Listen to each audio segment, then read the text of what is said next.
जोधपुर ने 20 बड़ी खबरों को, पर अभी तक आपने इस वीडियो को लाइक नहीं किया तो फटाफट लाइक कर ले, लाल बटन दबाकर चैनल को सब्सक्राइब कर ले, साथ में बेल आइकन भी प्रेस कर ले और वीडियो को ज्यादा से ज्यादा शेयर करें। तो चलिए बढ़ते हैं खबरों की ओर। आपको बता दें कि देश भर के किसानों के लिए बड़ी खुशखबरी है। केंद्र सरकार की तरफ से किसानों के लिए पीएम किसान सम्मान निधि योजना के जरिए आर्थिक सहायता दी जा रही। अगर आप भी पीएम किसान स्कीम का फायदा लेते हैं तो आपके लिए अच्छी खबर है।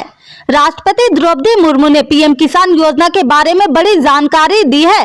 राष्ट्रपति द्रौपदी मुर्मू ने मंगलवार को कहा कि पीएम किसान सम्मान निधि के लाभार्थियों में लगभग 3 करोड़ महिलाएं हैं और इन्हें कुल 54,000 करोड़ रुपए से अधिक की मदद दी गई है। राष्ट्रपति ने बजट सत्र के पहले दिन संसद के दोनों सदनों की संयुक्त बैठक को संबोधित करते हुए कहा है, पीएम किसान सम्मान निधि के तहत किसानों को 2.25 लाख करोड़ रुपए से अधिक की मदद दी गई है। खास बात यह है कि इन लाभार्थियों में लगभग 3 करोड़ लाभार्थी महिलाएं हैं।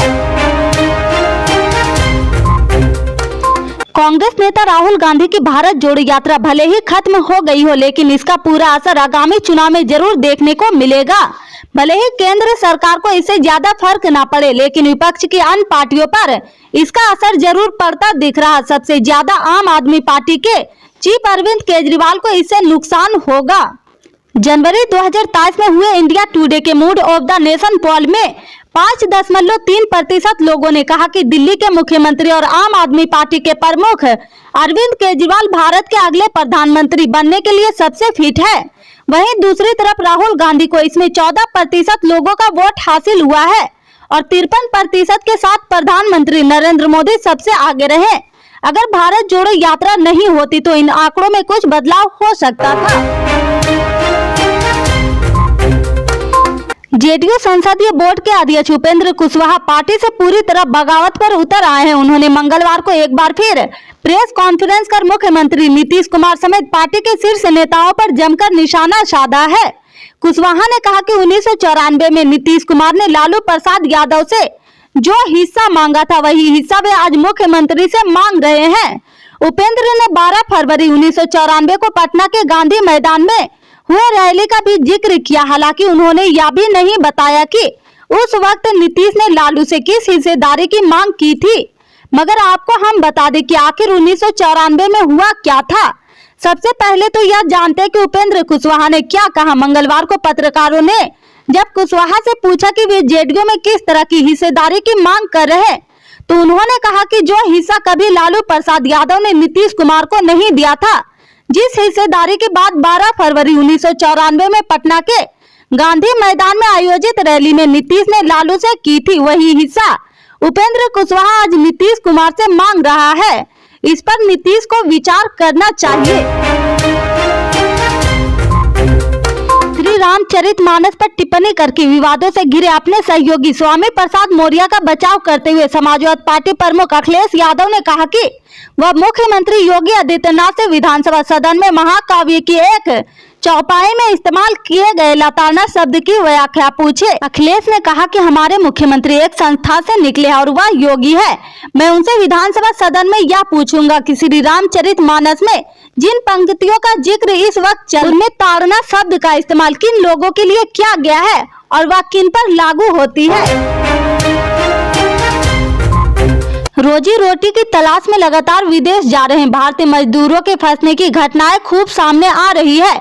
ऐसा ही मामला अब ताजिकिस्तान से सामने आया है। दर्जन भर भारतीय मजदूर कंपनी की मनमानी के कारण वहां फंसे हुए हैं। वहां उनको खाने पीने के लिए लाले पड़े हैं। इसमें आधा दर्जन से अधिक युवक बिहार के रहने वाले हैं, जिसमें से सिवान के कई मजदूर शामिल है। ये भारत आने के लिए सरकार से गुहार लगा रही है। भारत से रोजी रोटी की तलाश में ताजिकिस्तान गए दर्जनों मजदूर कंपनी की मनमानी के कारण फंस गए हैं।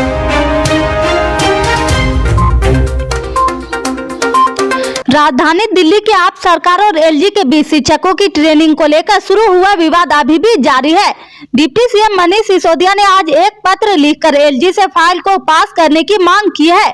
इसके पहले भी डिप्टी सीएम द्वारा कई बार शिक्षकों की ट्रेनिंग की फाइल एलजी को भेजी जा चुकी है। एलजी हाउस से सड़कों तक पिछले दिनों शिक्षकों की ट्रेनिंग के मुद्दे पर दिल्ली में जमकर हंगामा देखने को मिला है।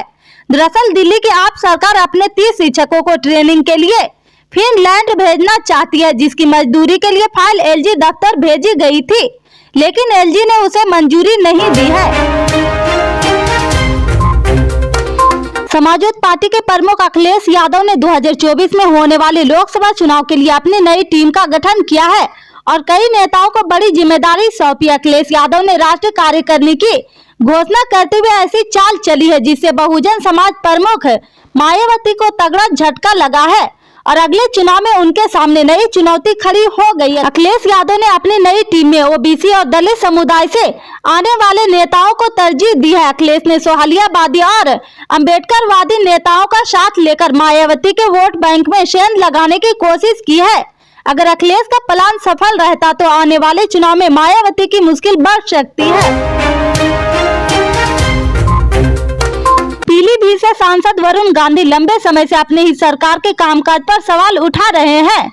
इसके बाद उनके सियासी भविष्य को लेकर कई तरह की चर्चाएं हो रही और कयास लगाया जा रहा कि वो कांग्रेस ज्वाइन कर सकते हैं या समाजवादी पार्टी के साथ जा सकते हैं।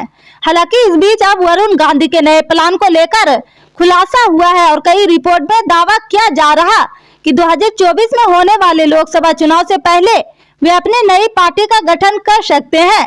इससे आगे के अपडेट्स को जानने के लिए जुड़े रहे हमारे राइट न्यूज के साथ। मिलते हैं फिर बड़ी खबर में, तब तक के लिए जय हिंद।